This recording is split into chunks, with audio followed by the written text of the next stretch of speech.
Welcome back to the podcast. I'm Sarah Betancourt of Commonwealth Magazine. Today, we have District 4 Councilor Andrea Campbell here to give us a glimpse of who she is as a mayoral candidate and what she envisions for the city of Boston. Welcome, Councilor. Thank you, and thank you for having me. Thank you for joining us. So I guess let's just jump right in. I know you've been on a lot of interviews recently, and I know this is something you've the path you've walked down several times, but tell us a little bit about first why you've decided to run.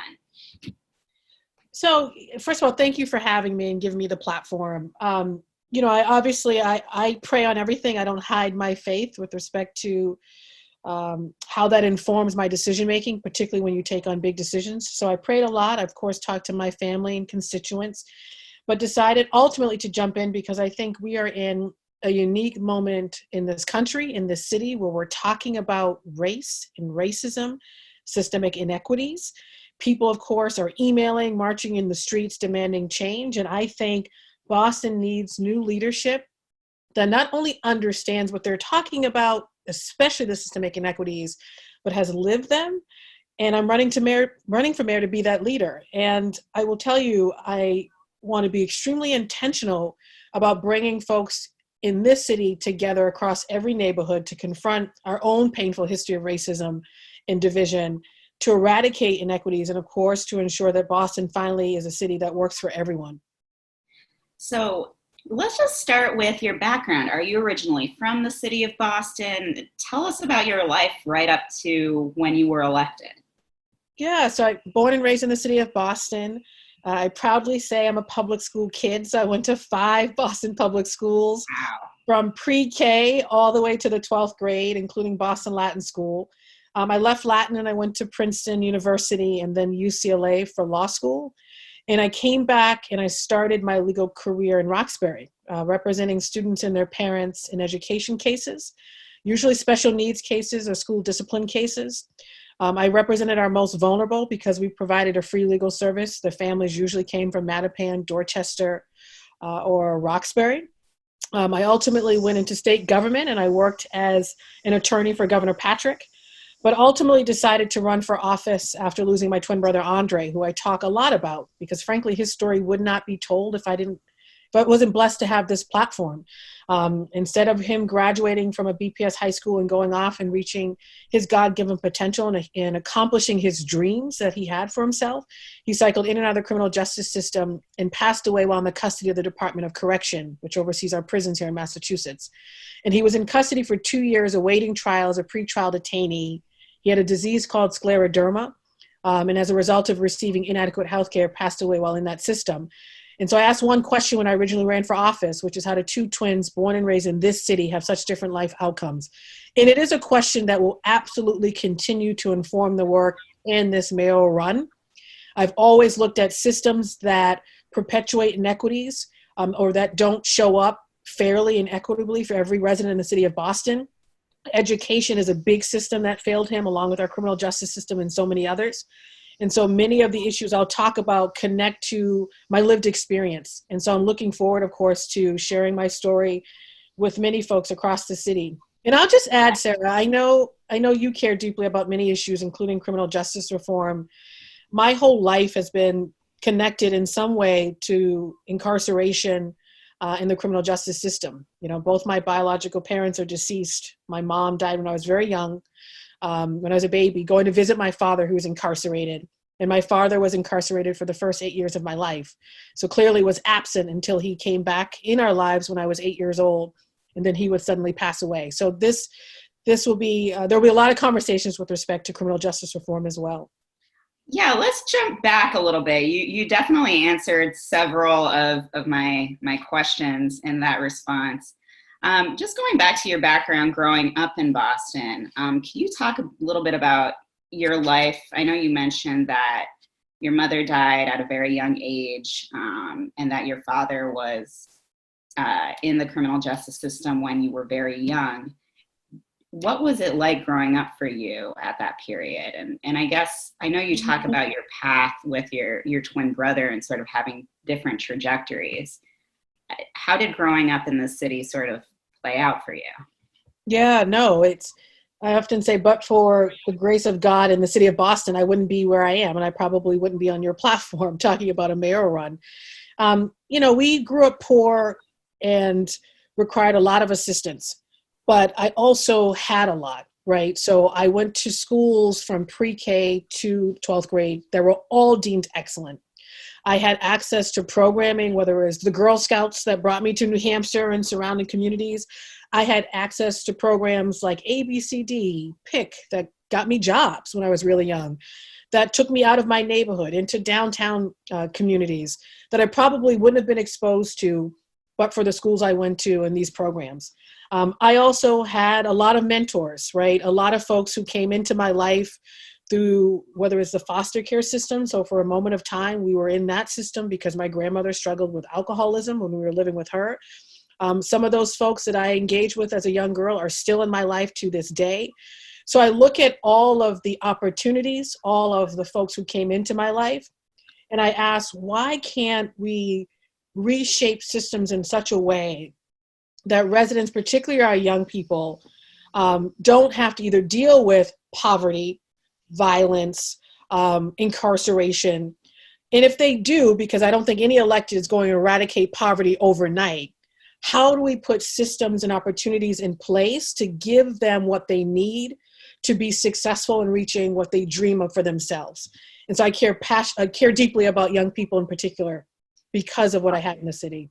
Just to walk back a little further, I know you mentioned that your brother was justice involved and sort of ended up having a bit of a different path in life before he died so young and within the justice system. Could you talk a little bit about how that impacted you as a person and how it sort of fueled your desire to change criminal justice systems? So, Andre's loss changed everything for me. Of course, I was in a place of anger and frustration that could happen here in the Commonwealth, a state we say is very progressive, but yet we have folks as pre-trial detainees dying because they're awaiting trial on very high cash bail. But rather than stay in a place of anger, I channeled that into a lot of prayer, a lot of self-help sections of different bookstores, reading a lot that would inspire me to take that pain and frustration and turn it into purpose. So when I ran for office, including this run now, it's always been purpose-driven. It's always been about how do I channel my brother's, the pain and frustration with respect to his loss into something of meaning. Not just to only honor him in his memory, but also to do something about it. And the sad reality is I represent District 4 on the council. This is largely Dorchester, Mattapan. This life story that I talk about, I know is relatable to so many folks in my district. They've lived it. Loss and pain connected to incarceration, violence. Other folks outside of my district, the same thing. It's a story that's very relatable. I don't want to just keep hearing these stories. I want to do something about it. And so this has been an opportunity for me to turn that pain into purpose. So that's a good transition to some of the issues that are particularly in the spotlight right now after the death of George Floyd and Breonna Taylor at the hands of police officers. This idea and reality of racial inequity, not just nationwide, but really here in Boston has come to the forefront. And I know earlier this summer, you were one of, I believe, 6 councilors to vote against the mayor's budget. Could you talk a little bit about that decision and what drove it? So I didn't think the reforms that the mayor was pushing in that budget went far enough. The policing reforms, we have been talking about creating greater transparency and accountability and diversity in our public safety agencies for decades, long before I got to the council. And so the Civilian Review Board, I wanted a commitment that we're actually going to do that, that we're going to demilitarize our police. There are a lot of ordinances that I, along with some of my council colleagues, have before the council. I want commitments, right? And I wasn't getting those. Education. We continue to talk about the inequities in education. And I didn't think the budget went far enough to address how we are going to eradicate those inequities, especially now with respect to remote learning. I didn't think it went farther enough in actually cutting the overtime budget within our police department. It's now over $70 million. And I said, we can cut a lot more of that budget than they were going to do to actually get at the root causes of violence. And I also stressed the fact that the inequities that Black and brown folks in this city have been dealing with for generations, not only did the budget not go far enough, this idea of gradual progress is unacceptable. And that was one of sort of my reactions to when I saw that budget is this, it just creates a little bit of change. We need to transform systems entirely in order to close gaps for communities of color. So that budget fight ended up being a bit of a loss, but there's always more time to prepare for next year. Have you, in the past 2 months, been preparing for the next budget? And I guess how, in regards to the specific issues that you named? Oh, absolutely. So, we're continuing from the council side to push our Civilian Review Board ordinance that I filed with 2 colleagues, Councilor Arroyo and Councilor Mejia. We're continuing to push the demilitarization ordinance and all the other reforms with respect to policing, including greater transparency, continuing to push greater access to education, having the conversation about police officers in our schools. And most importantly, Councilor Bach and I have come together to have the hard conversations around how do we realize these budget savings, right, with respect to the overtime budget. The mayor's committed to some savings. Great. We had a hearing, though, that did not produce a plan as to how we're actually going to actualize the now more than $12 million he says he's going to cut from the budget. So holding a lot of hearings and having a lot of conversations to push for those things to actually happen. And that work will continue, of course. So that brings me to a question of how Mayor Walsh has dealt with this issue, not just in the past 4 months since the death of George Floyd and the protests that came after subsequently, but also during the entirety of his administration for the past few years. What could you bring to the table that you find lacking in the mayor? So I do want to start with this. I have a good relationship with the mayor. I know we both care about this city. He has a good heart. For me, it's action. Boston, on the one hand, is an economy that is doing well for certain folks. We have emerging industries, right? People deem us to be successful with respect to our COVID-19 response. But the missing piece of the story is that communities of color are not doing as well. Boston still is very much one of the most profoundly unequal cities in this country. And I know this to be true not only because I grew up here and have experienced those inequities, I see it in my district every single day. And so I think there needs to be a greater intentionality with naming and completing the picture for communities of color. I don't care what issue you're talking about. If you add race or ethnicity or zip code, it's going to paint a different picture in terms of access to good education, housing, healthcare. For me, it's about action. So I've put out a lot of different reports. Lack of diversity on public safety agencies, a report over 2 years ago that has specifics on how we expand or increase, I should say, the number of women and people of color in our departments. Action for Boston Children, a report I put out months ago that said keyword action, laid out specific ways in which the district could be expanding access to quality schools in every single neighborhood. I'm a mother of 2 kids. I live in Mattapan, and this is a stat I think everyone in the city of Boston should know, and most do not, that if you live in certain downtown neighborhoods in the city of Boston, you have an 80% chance of getting into a high-quality BPS school. You live in Mattapan, it's 5%. So I think on the one hand, people need to know that, and if leaders don't say that explicitly, they won't. And then, of course, put forth action plans to change that. And I've done all of that, and that won't change going forward. Now, have you found actual tangible action in response to some of your policy ideas and proposals, like specific votes that have come forward that you're particularly proud of, not just on racial justice, but on pretty much anything? The Community Preservation Act. That was my first piece of legislation with Council Flaherty when I got to the council. I had folks yelling at me, literally yelling and saying, how dare you come here and put forth a tax initiative? But now everyone takes it for granted that there are millions of dollars available for more housing, affordable housing, historic preservation, and parks. I was really proud to push for the creation of the Youth Development Fund. That was one of my first budget asks after one of my hearings, where we had a whole host of young people come and say, but for this program, I wouldn't have had academic supports. I would probably be in jail or dead. We know that there are programs out there that are getting at the root causes of violence, especially for our young people. And now we have a fund, a line item in our budget specifically for youth development programming. And that was one of my budget initiatives early on. So there are so many, but those two were critically important and remain critically important.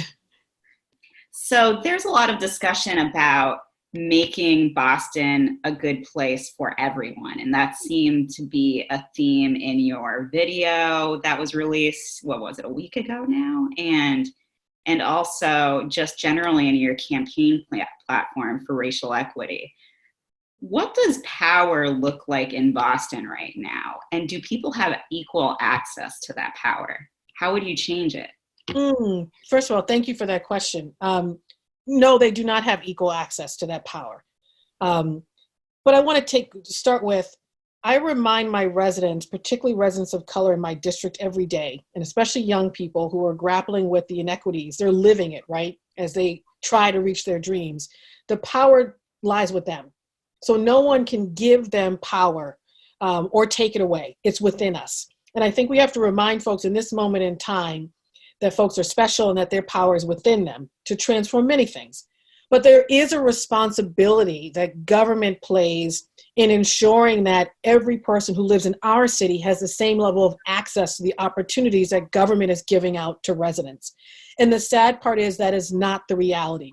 So if you live in certain parts of Dorchester, Mattapan, Roxbury, East Boston, Hyde Park, you have a disproportionate impact with respect to COVID-19, limited access to healthcare or health providers. You have limited access when it comes to good quality education or early ed, access to capital to start a business, access to other economic opportunities, the wealth gap, the racial wealth gap, $8 for a Black family, some Latinx families, $0, a white family, almost $250,000. So these inequities are stark. And so for me, I do think representation matters in the sense that folks who have lived these experiences should be in leadership roles, should be in positions of power in the city of Boston. But couple that with concrete action and plans with respect to how you're going to resolve those inequities is just as important. So on the one hand, I remind my folks, they have power to transform these systems. They have power within them to transform their own lives, right? No one can take that away from us. But representation does matter. And right now in the city of Boston, in too many spaces, whether it's government, private, nonprofit, the reality is that leadership tends to look white. And I think we have to just be mindful of when we say inequities, it exists there too. What was the kind of community response you got from your district when you became the first Black woman to be president of the council? Tremendous joy. You know, I don't do this work to become a first, but it does matter and mean something to folks on the ground, and particularly in my district, which is predominantly a district of color, right? I had elder Black women who maybe see me as a granddaughter call and say, oh, girl, I'm so proud of you. Young people, I would go to schools and people say, oh, she's the first. I know, I want to do a report on Councilor Campbell. And it brings tears to my eyes at moments. It warms my heart. So when it gets really hard, that's what I go back to, but tremendous pride. So everything I do, I want to do excellently because I know who I represent and what it means to them. I appreciate that, Councilor. So I know when you were talking about this idea of power, you had mentioned some of the racial inequities that COVID-19 and this pandemic have really brought forward. And I know that you've been really involved in all aspects of responding to the pandemic in Boston, which is now listed as a high infection rate city. I'm wondering what you would have done differently than Mayor Walsh to address some of these issues. I mean, keeping in mind that some neighborhoods like Dorchester, East Boston have had higher infection rates, and probably because they have more people of color who've been on the front lines, being first responders, also people who are essential workers. What do you think about all that? No, that's exactly right. Communities of color are being hit the hardest because of the longstanding health inequities in these communities, of course. They are the essential workers. So if you ever thought that, our communities are not connected, they are. But for many of these essential workers who happen to be people of color or immigrants on the front lines, much of the services we take for granted to keep us going would not exist. But they also mean that these communities are being disproportionately hit by COVID-19, and that in communities of color, COVID-19 is the deadliest. And so from the very beginning, I have been sounding the alarm on the higher infection rates in certain communities that have never really gone down to match the average Boston rate. And so I've been pushing the mayor and others to say, when you complete the picture, it's not always a pretty one for communities of color, and that we need to measure our success by how these communities of color are doing. And so on the one hand, I've worked in close partnership with the mayor and the council with the mayor, right, to respond to a pandemic, which is new for all of us. And our folks expect us to work in partnership, but pushing folks to understand that communities of color are bearing the brunt, that there needs to be greater intentionality with access to testing, rapid testing, our education system. The fact that we were talking about remote learning, there are certain communities that still don't have access to hardware. That digital divide is real. With respect to the remote learning plan, in one of our hearings, I remember asking, how are we taking into account the fact that certain communities have a higher infection rate? How is that informing your reopening plan? So it's shocking, and I'm sad actually too, by the fact that today we're talking about, well, we might have to close schools if we go above 4%. There are already communities of color that are above 4% and have been for a long time. So maybe we should be thinking about how we do a phase-in approach or think differently around our reopening because of those communities of color. Is there anything in particular you would do differently in regards to, say, reopening the T to a higher extent, maybe having made everything completely remote from the get-go? Yeah, so I mean, on education, I came out early on, even when most folks had not, or was unpopular, to say we needed to start remote, period. Mm-hmm. And that was because I was taking into consideration neighborhoods like Dorchester, Mattapan, Hyde Park, and East Boston, and Roxbury that had higher infection rates than the average across the city, and was pushing the mayor and the district to adopt a remote learning plan. I think we wasted a lot of time talking about in-person, hybrid, remote. No, go remote, and then let's focus on making sure our families have all the resources they need, including our parents and teachers, to have a successful remote learning experience, and then spend some of that energy on how we might do an phased-in approach for those who really need in-person instruction, like special needs students, English language learners, or early learners. And we just wasted a lot of time. So I would have done that a lot differently. Okay. And so it sounds like, I mean, we're just starting the school year right now, but there's so much that could change. I mean, even with yesterday's announcement of Boston being a red zone and having a higher infection rate, it's something that really could just change overnight. So it seems like you've really been right on some of the issues from the get-go. How does that feel to you? Like, not saying like, oh, I told you so, but what are your thoughts on, I had the right idea from the start? So I deem I'm successful in this work when we're honest about how every single community in the city of Boston is doing. And what I notice and what frustrates me is that communities of color are usually not a part of the analysis. And I always include communities of color, not just because of my story and why I do this work, but because of the district I represent.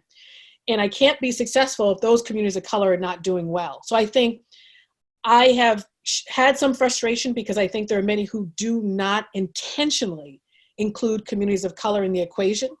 I think once they do, then we will have a better chance at crafting a response and action plan that is impactful and successful for every community, regardless of where they live, what zip code. And until we do that, much will be lost, just like we were talking about with respect to the education plan or other plans. And so I'm going to keep pushing that. I've been very consistent, and my run for mayor is just a part of because of that.